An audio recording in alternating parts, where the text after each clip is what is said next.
بسم اللہ الرحمن الرحیم باب ما یفسد به الصوم وتجب به الکفارۃ۔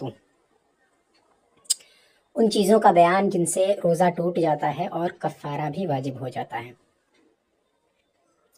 وہو 22 شیئا، اور وہ 22 چیزیں ہیں اذا فعل الصائم شیئا منہا طائعا متعمدا غیر مضطر لزمہ القضاء والکفارۃ، کہ جب روزے دار ان میں سے کوئی بھی ایک چیز کرے طائعن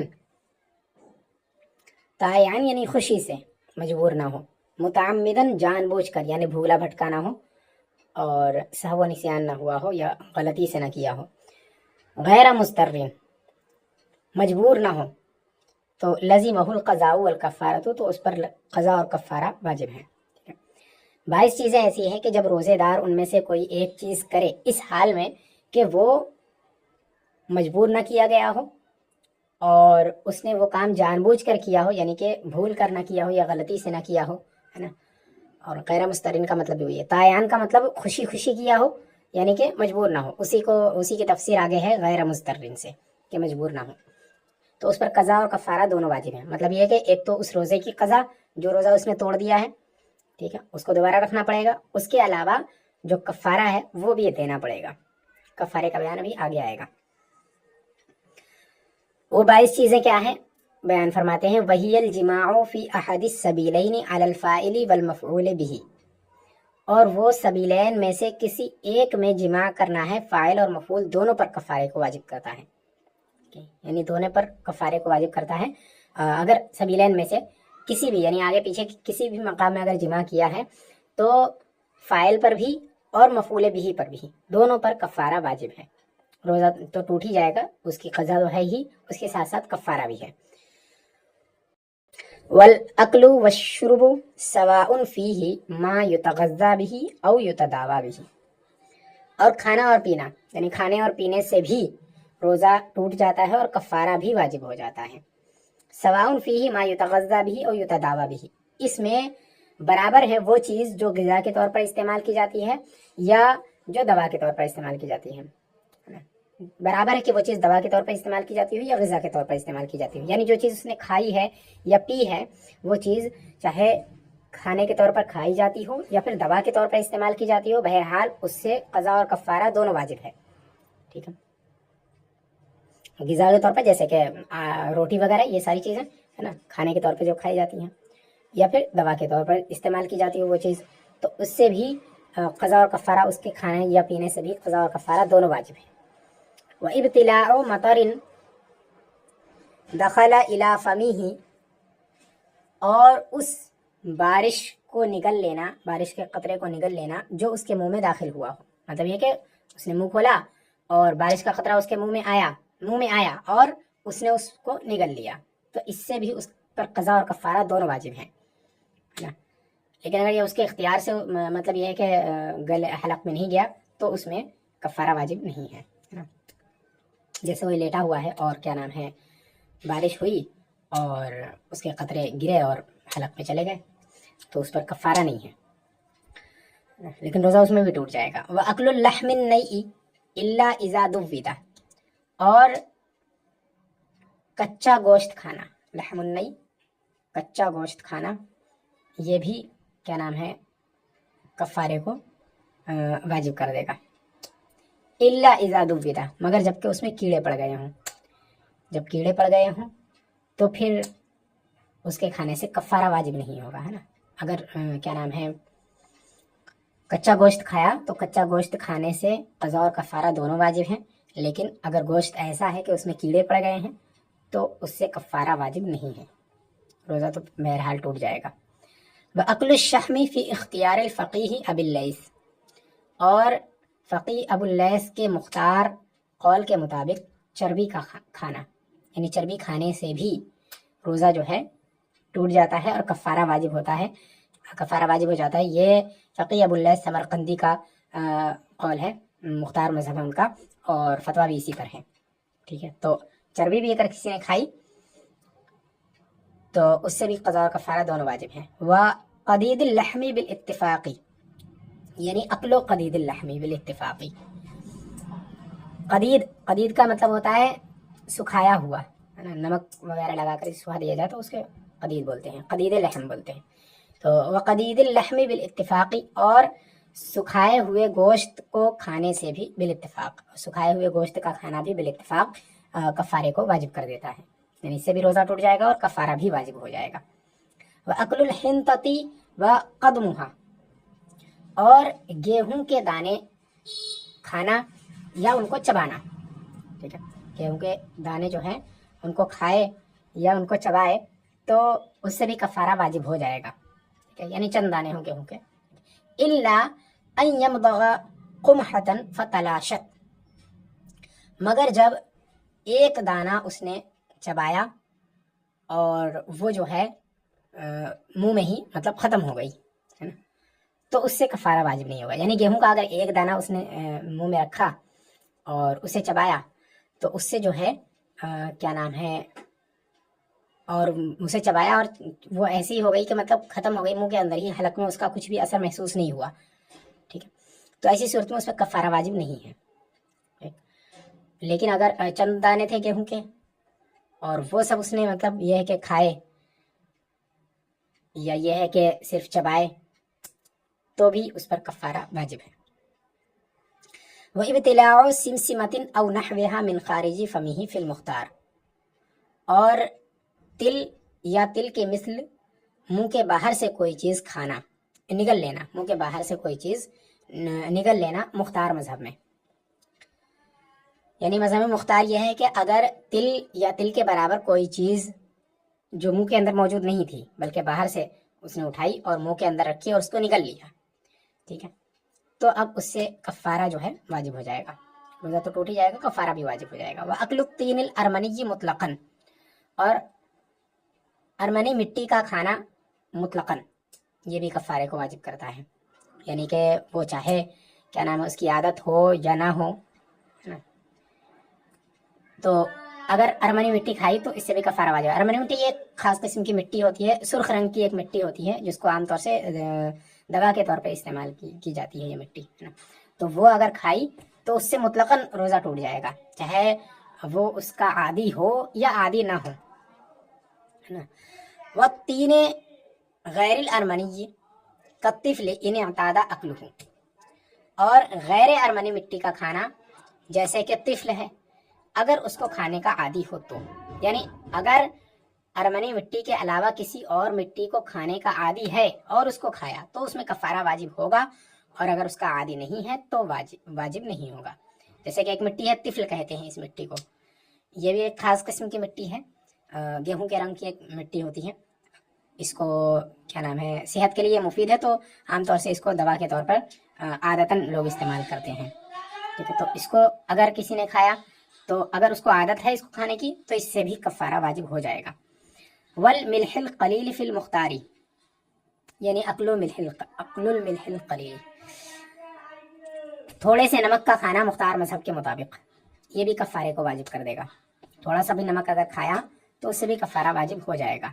وَإِبْتِلَاعُ بَزَّاقِ زَوْجَتِهِ أَوْ صَدِيقِهِ لَا غَيْرُهُمَا، اور اپنی زوجہ یا اپنے دوست کے تھوک کو نگل لینا ان کے علاوہ کا نہیں، یعنی بیوی یا دوست کے تھوک کا نگل لینا یہ بھی کفارے کو واجب کرے گا، ان کے علاوہ کے تھوک کو نگل لینا یہ کفارے کو واجب نہیں کرے گا. یعنی لا بزاق غیرہما یہ مطلب ہے. اور کیا نام ہے ایسے ہی اگر کوئی معظم دینی ہے نا تو اس کے تھوک کو اگر برکت کے طور پر نگلا تو اس سے بھی روزہ ٹوٹ جائے گا. ٹھیک ہے، ہاں. تو بیوی یا دوست یا کسی معظم دینی کا تبرک کے طور پر کیا نام ہے اس کو کیا تو اس سے بھی نگلا تھوک کو تو اس سے بھی روزہ ٹوٹ جائے گا اور کفارہ بھی واجب ہو جائے گا نا اس کے بعد. وَأَكْلُهُ عَمَدًا بَعْدَ غِيبَةٍ أَوْ بَعْدَ حَجَامَةٍ أَوْ بَعْدَ مَسٍّ أَوْ قُبْلَةٍ بِشَهْوَةٍ، اور روزے دار کا جان بوجھ کر کے کھا پی لینا غیبت کرنے کے بعد یا پچھنا لگوانے کے بعد یا شہوت کے ساتھ چھونے کے بعد یا شہوت کے ساتھ بوسہ لینے کے بعد، یعنی کہ ان چیزوں سے روزہ نہیں ٹوٹتا ہے. اس کا بیان پیچھے ہو چکا کہ اگر کسی نے غیبت کی تو اس سے روزہ نہیں ٹوٹتا ہے. ٹھیک ہے، یا پچھنا لگوایا تو اس سے بھی روزہ نہیں ٹوٹتا ہے. یا پھر یہ ہے کہ کیا نام ہے بیوی کو مس کر لیا شہوت کے ساتھ، ہے نا، تو اس سے بھی روزہ نہیں ٹوٹتا ہے اگر انزال نہ ہو تو. یا پھر یہ ہے کہ شہوت کے ساتھ بوسہ لیا تو اس سے بھی روزہ نہیں ٹوٹتا ہے. ٹھیک. او بعد مباجعۃ، یا لٹانے کے بعد، من غیر انزال، بغیر انزال کے. تو یہ سب چیزیں کرنے سے روزہ نہیں ٹوٹتا ہے، لیکن اس نے یہ سوچا کہ ان چیزوں سے روزہ ٹوٹ گیا، ان میں سے کسی ایک بھی چیز سے روزہ ٹوٹ گیا، اور پھر اس کے بعد اس نے کھا لیا کچھ بھی، تو اس سے روزہ جو ہے اس کا ٹوٹے گا اور اس پر کفارہ بھی واجب ہو جائے گا. یہ ساری چیزیں اگر ان میں انزال نہ ہو تو اس سے روزہ نہیں ٹوٹتا ہے. او بعد دہنی شاربہ ظانا انہ افطر بذالک، یا اپنے مونچھ کو تیل لگانے کے بعد یہ گمان کرتے ہوئے کہ اس سے وہ مفطر ہو گیا ہے، اس سے اس کا روزہ ٹوٹ گیا ہے. یعنی یہ ساری چیزیں اس نے کی ہے نا، کہ کیا نام ہے غیبت کی، یا پھر پچنا لگوایا، یا بیوی کو شہوت کے ساتھ چھوا، یا بوسہ دیا، یا اپنے ساتھ لٹایا اور انزال نہیں ہوا تھا. ٹھیک ہے. یا ایسے ہی اپنے مونچھ میں تیل لگایا. تو یہ سب چیزیں کرنے کے بعد، ان میں سے کسی ایک چیز کو بھی کرنے کے بعد اس نے یہ سوچا کہ اس کا روزہ ٹوٹ گیا ہے اور پھر جان بوجھ کر کے کھا لیا، تو اس میں قضا اور کفارہ دونوں ہیں. وہی انہوں نے کہا کہ ظانن انہ افطر بذالک، یہ گمان کرتے ہوئے کہ وہ اس سے مفطر ہو گیا، یعنی اس کا روزہ اس سے ٹوٹ گیا ہے. الا اذا افتاہ فقیہ او سمع الحدیث ولم یعرف تعویلہ علی المذہب، مگر جب کسی فقیہ نے اس کا یہ فتویٰ دیا ہو، اس چیز کا یعنی روزہ کے ٹوٹ جانے کا، ان چیزوں میں سے کسی ایک چیز سے روزے کا ٹوٹ جانے کا فتویٰ دیا ہو کسی عالم نے، یا پھر اس نے کوئی حدیث سنی ہو اور اس کی تعویل اپنے مذہب میں نہ جانی ہو، نہ سمجھی ہو. یعنی کہ بہت ساری احادیث ایسی آئی ہیں جن میں اس طرح کے الفاظ ہیں کہ جس نے کیا نام ہے پچھنا لگوایا وہ مفطر ہو گیا، یا جس نے غیبت کی وہ مفطر ہو گیا. لیکن ان سب احادیث کی تعویل ہمارے مذہب میں کی گئی ہے، اس وجہ سے ان کیا نام ہے ہمارے یہاں ان سب چیزوں سے روزہ نہیں ٹوٹتا ہے. لیکن اس نے حدیث تو سنی ہے نا، افطر الحاجم والمحجوم، پچھنا لگانے والا اور جس کو پچھنا لگایا گیا ہے نا، ان دونوں کا وہ دونوں مفطر ہو گئے، ان کا روزہ ٹوٹ گیا. یہ اس طرح کی احادیث اس نے سنی، اور کیا نام ہے اس کی تعویل کیا ہے یہ اسے پتہ نہیں چلی ہے نا، کہ اس کا اصل مطلب کیا ہے. تو یہ سن کر کے اس نے سمجھا کہ روزہ تو ٹوٹ گیا اور اس کے بعد کھا لیا، تو اس پر کفارہ نہیں ہے، لیکن روزہ تو اس کا ٹوٹ جائے گا بہرحال، قضا تو ہے.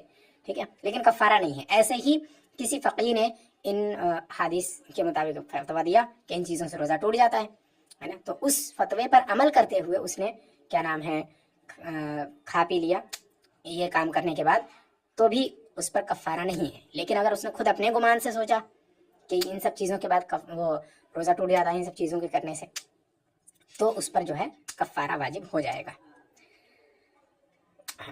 وَإِنْ عَرَفَ تَعْوِيلَهُ وَجَبَتْ عَلَيْهِ الْكَفَّارَةُ، اور اگر تعویل جانتا ہے تو اس پر کفارہ واجب ہے. مطلب یہ ہے کہ ان کاموں میں سے، یا اس نے کوئی حدیث سنی، ٹھیک ہے، ان چیزوں کے متعلق جن میں بظاہر یہ معلوم ہوتا ہے کہ ان چیزوں کو کرنے سے روزہ ٹوٹ جاتا ہے، ایسی حدیث سنی، لیکن اسے تعویل بھی معلوم تھی ہے نا، کہ اس کا یہ مطلب نہیں ہے کہ روزہ ٹوٹ جاتا ہے، بلکہ اس کا مطلب کچھ اور ہے. ٹھیک ہے، اسے تعویل معلوم ہے کہ اس کا یہ مطلب ہے حقیقت میں، لیکن اس کے باوجود اس نے روزہ توڑ دیا یہ گمان کرتے ہوئے کہ ان چیزوں سے روزہ ٹوٹ جاتا ہے، اس نے کچھ کھا پی لیا، تو اس پر کفارہ واجب ہوگا. ٹھیک ہے، جب تعویل نہ جانتا ہو تو کفارہ واجب نہیں ہوگا، اگر تعویل جانتا ہے تو کفارہ واجب ہوگا. وَتَجِبُ الْكَفَّارَةُ عَلَى مَنْ طَاوَعَتْ مُكْرَهًا، یہ مکرہن جو ہے یہ حال نہیں ہے بلکہ یہ مفعول بھی ہے نا. اور کفارہ اس عورت پر بھی واجب ہے جس نے کسی مجبور کی مطاوعت کی. اب طوعن کا مطلب ہوتا ہے، طوعن اور کرہن یہ استعمال کیا جاتا ہے، طوعن اور کرہن. تو طوعن کا مطلب ہوتا ہے خوشی خوشی، کرہن کا مطلب مجبور ہو کر کے. ٹھیک ہے، تو مطلب یہ ہے کہ کسی عورت نے کسی عورت کے شوہر کو یا پھر کسی بھی مرد کو مجبور کیا گیا کسی عورت سے جمع کرنے پر، اور اس عورت نے اس کے ساتھ خوشی خوشی جمع کرنے کے لیے وہ تیار ہو گئی اس کے ساتھ، تو اب اس عورت پر کفارہ واجب ہوگا. ٹھیک ہے، کیونکہ مجبور جو ہے وہ شوہر ہے، یہ مجبور نہیں ہے. ٹھیک ہے، یا مجبور ہے بھی تو خوشی خوشی اگر کر رہی تو اس کی وجہ سے اس پر کفارہ واجب ہے. اس پر کفارہ واجب نہیں ہے اس مرد پر جو مجبور ہے. فصل فی الکفارۃ وما یسقطها، یہ فصل ہے کفارہ کے بیان میں اور جو کفارے کو ساقط کر دیتی ہیں جو چیزیں ان کے بیان میں. یعنی کفارہ کیا ہے اس کا اس فصل کے اندر بیان ہوگا کہ روزے کا کفارہ کیا ہے اور کفارے کو کون سی چیز ساقط کر دیتی ہے، یعنی کون سی صورتوں کے اندر کفارہ جو ہے یہ ساقط ہو جاتا ہے۔ تسقط الکفارۃ بطروء حیض او نفاس او مرض مبیح للفطر فی یومہ، کفارہ ساقط ہو جاتا ہے حیض یا نفاس یا ایسے مرض کے لاحق ہو جانے سے جو افطار کو مباح کر دیتا ہے، جو مرض افطار کو مباح کر دیتا ہے اسی دن میں مطلب یہ ہے کہ کسی دن کسی نے روزہ توڑ دیا ہے نا، کسی شخص نے اپنا روزہ توڑ دیا، روزہ توڑنے کے بعد اسے ایسی بیماری لاحق ہو گئی کہ اس بیماری میں روزہ توڑنا اس کے لیے جائز ہوتا، یعنی ایسی بیماری تھی کہ اس بیماری کے ساتھ روزہ رکھا ہی نہیں جا سکتا تھا، تو اس کی وجہ سے اب جو کفارہ، جو روزہ توڑنے کی وجہ سے اس پر کفارہ واجب ہونے والا تھا، اب وہ واجب نہیں رہے گا، کفارہ اب ساقط ہو جائے گا۔ ایسے ہی اگر کسی عورت نے روزے کو توڑ دیا کسی دن اور پھر اسی دن اسے حیض یا نفاس کا خون آ گیا تو اس کا روزہ جو ہے کفارہ جو ہے وہ ساقط ہو جائے گا، اب اس پر صرف اس دن کی قضا ہے، ٹھیک ہے۔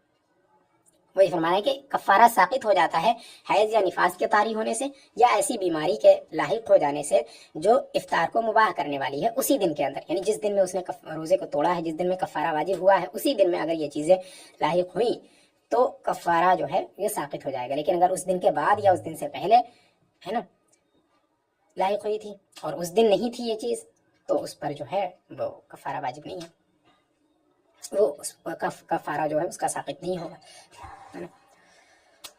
ولا تسقط عمن سوفر به کرہن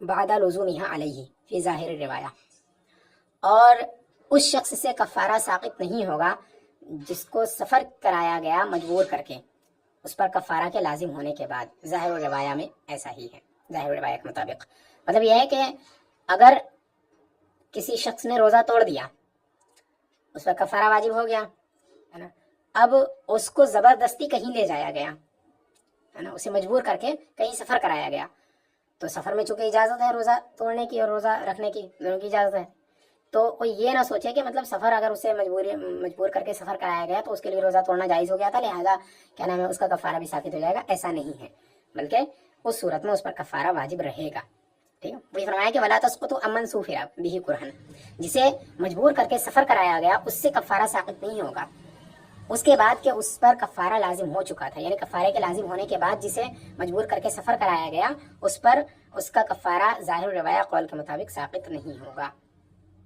والکفارۃ تحریر رقبۃ ولو کانت غیر مؤمنۃ، اور اب کفارے کا بیان کہ روزے کا کفارہ کیا ہے۔ کفارہ ایک غلام کو آزاد کرنا ہے، غلام یا باندی کو آزاد کرنا ہے۔ رقبہ کا لفظ ہے، رقبہ کا لفظ دونوں کے لیے استعمال ہوتا ہے، غلام اور باندی دونوں کے لیے۔ رقبہ کو آزاد کرنا ہے یعنی غلام اور باندی کو آزاد کرنا ہے، اگرچہ وہ مومن نہ ہوں، ٹھیک ہے، مومن ہونا یہ شرط نہیں ہے۔ روزے کے کفارے میں جو غلام آزاد کیا جائے گا اس کا مومن ہونا یہ ضروری نہیں ہے، ٹھیک ہے۔ تو روزے کا کفارہ یہ ہے کہ سب سے پہلے اگر غلام یا باندی آزاد کر سکتا ہو تو وہ آزاد کرے۔ فَإِنْ عجز عنہ صام شہرین متتابعین لیس فیہما یوم عید ولا ایام التشریق، پھر اگر اس سے بھی عاجز ہو، اس سے اگر عاجز ہو تو وہ مسلسل 2 مہینے روزے رکھے جن 2 مہینوں میں عید کا دن نہ ہو اور نہ ہی ایام تشریق ہو، مطلب یہ ہے کہ ایسے 60 روزے رکھے جن 60 روزوں میں سے کوئی بھی دن عید الفطر یا عید الاضحیٰ کا نہ ہو اور ایام تشریق کا نہ ہو۔ ایام تشریق یعنی کہ عید الاضحیٰ کے بعد کے جو 3 دن ہیں 11 12 13، یہ ایام جو ہیں ان کو ایام تشریق کہتے ہیں، یہ بھی نہ ہو، ٹھیک ہے، نہ کوئی دن عید کا پڑے اور نہ ہی یہ پڑے، اگر یہ پڑ گئے بیچ میں تو اس کا کفارہ نہیں ہوگا، ٹھیک ہے۔ تو ایسے ایام میں رکھے جن کے بیچ میں یہ ایام نہ آئیں اور مسلسل رکھنا ہے، بیچ میں اگر ایک دن بھی چھوڑ دیا تو پھر شروع سے رکھنا پڑے گا، پھر 60 روزے الگ سے رکھنے پڑیں گے۔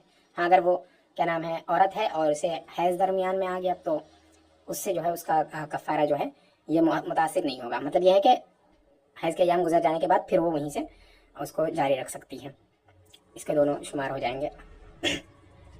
ہاں تو اگر وہ غلام یا باندی آزاد کرنے سے عاجز ہے تو مسلسل 2 مہینے روزے رکھے، ایسے مسلسل 2 مہینوں کے روزے جن کے اندر نہ تو عید کا دن آئے اور نہ ہی ایام تشریق آئے. فَإِن لَّمْ يَسْتَطِعِ الصَّوْمَ أَطْعَمَ 60 مسكينا يغديهم ويعشيهم غداء وعشاء مشبعين أو غدائين أو عشاءين أو عشاء وسحورا. ہاں، پھر اگر وہ روزہ رکھنے پر قادر نہ ہو، فَإِن لَّمْ يَسْتَطِعِ الصَّوْمَ، پھر اگر وہ روزہ رکھنے پر قادر نہ ہو تو أطعم 60 مسكينا، تو 60 مسکین کو کھانا کھلائے، 60 مسکینوں کو کھانا کھلائے. یغدیہم ویعشیہم غداء وعشاء مشبعین، صبح و شام پیٹ بھر کر کے، سیر کر کے، یعنی صبح بھی کھلائے اور شام کو بھی کھلائے اور بالکل پیٹ بھر کر کھلائے. 60 مسکینوں کو کھلا دیا تو ہو گیا 60 روزوں کی طرف سے. ٹھیک ہے. او غداءین او غداءین او عشاءین، یا 2 شام 2 صبح یا 2 شام کھلا دے. مطلب یہ ہے کہ یہ جو کہا ہے صبح و شام کھلائے گا، تو صبح و شام کا مطلب ضروری نہیں ہے کہ مطلب ایک ہی دن میں صبح بھی کھلائے پھر شام کو بھی کھلائے ایک ہی دن میں، اور یہ دونوں ہی کھلانا ضروری یہ نہیں ہے، بلکہ چاہے تو وہ 2 صبح بھی کھلا سکتا ہے. مطلب یہ ہے کہ 2 دن کھلائے، صبح کے وقت ہی کھلا دے 60 مسکینوں کو. ٹھیک ہے. او عشاءین، یا پھر رات کے 2 راتوں میں کھلا دیں. مطلب یہ ہے کہ صبح کے وقت نہ کھلائے بلکہ 2 دن راتوں میں کھلا دیں، تب بھی ہو جائے گا. او عشاء و سحورا، یا پھر رات کے وقت کھلائے اور سحری میں کھلا دیں، صبح کے وقت کھلا دیں، تو اس طرح بھی ہو جائے گا. ٹھیک ہے. مطلب اس کی کوئی قید نہیں ہے کہ اس طرح کھلانا. مطلب یہ ضروری ہے کہ 60 مسکینوں کو کھلائے اور پیٹ بھر کر کے کھلائے اور 2 ٹائم کھلائے. ٹھیک ہے. یہ فرمایا کہ اگر وہ روزہ رکھنے پر قادر نہ ہو تو 60 مسکینوں کو کھانا کھلائے. یغدیہم ویعشیہم غداء وعشاء مشبعین، صبح و شام پیٹ بھر کر سیر کر کے کھلائے. او غداءین او عشاءین، یا پھر 2 صبح یا 2 شام. او عشاء و سحورا، یا 1 شام اور 1 سحر کے وقت. او یعطی کل فقیر نصف صاع من بر او دقیقہ او سویقہ، یا ہر فقیر کو نصف صاع گیہوں یا اس کا آٹا یا اس کا ستو دے. نصف صاع مطلب یہ ہے کہ کھانا نہیں کھلا سکتا ہے تو کھانا نہ کھلائے، اس کو اختیار ہے، ان چیزوں میں اسے اختیار ہے، چاہے تو کھانا نہ کھلا کر کے ہر فقیر کو جو ہے وہ نصف صاع گیہوں دے دے، یا نصف صاع یہ گیہوں کا آٹا دے دے، یا نصف صاع گیہوں کا ستو دے دے. ٹھیک ہے. صاع بولتے ہیں 4 کلو 90 گرام کے وزن کو صاع بولتے ہیں. او صاع تمر او شعیر، یا کھجور یا جو 1 صاع دے دیں، یعنی 1 صاع کھجور یا جو دے دیں. ٹھیک ہے. یعنی کہ اگر گیہوں دے رہا ہے یا گیہوں کا آٹا دے رہا ہے یا گیہوں کا ستو دے رہا ہے تو اس میں نصف صاع ہے. ٹھیک ہے. اور اگر کھجور یا جو دے رہا ہے تو اس میں 1 صاع ہے، 1 صاع کھجور دے دے یا 1 صاع جو دے دے. او قیمتہ، یا ان میں سے کسی ایک کی قیمت دے دے. ٹھیک ہے. یہ بھی ضروری نہیں کہ یہی چیزیں دینا ضروری ہے، بلکہ ان کی قیمت بھی دے سکتا ہے. وَقَفَتْ كَفَّارَةٌ وَاحِدَةٌ عَنْ جِمَاعٍ وَأَكْلٍ مُتَعَدَّدٍ فِي أَيَّامٍ لَمْ يَتَخَلَّلْهُ تَكْفِيرٌ وَلَوْ مِنْ رمضانَيْنِ عَلَى الصَّحِيحِ.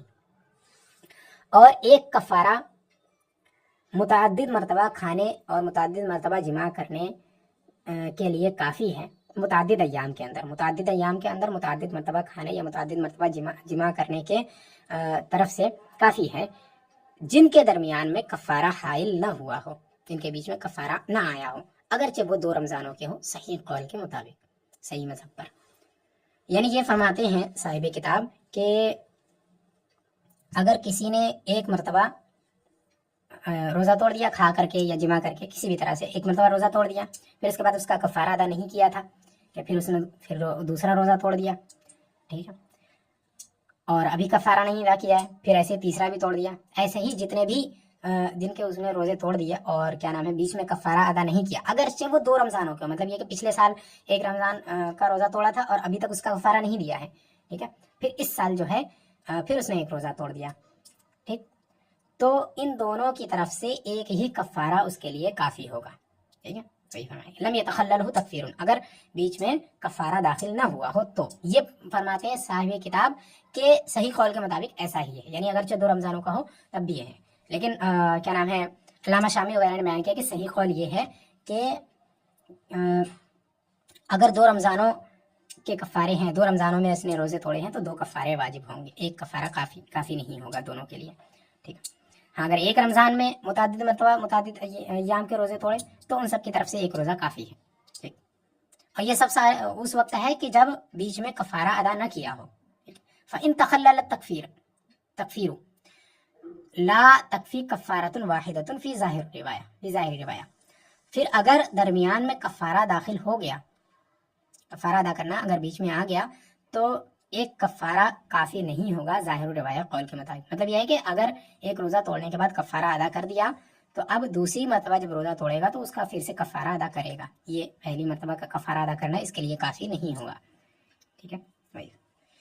وہی فرمایا فَإِن تَخَلَّلَ تَكْفِيرُ، پھر اگر بیچ میں تکفیر حائل ہو گئی یعنی کفارہ ادا کرنا ہو چکا ہے تو ایک کفارہ ظاہر روایہ قول کے مطابق کافی نہیں ہوگا.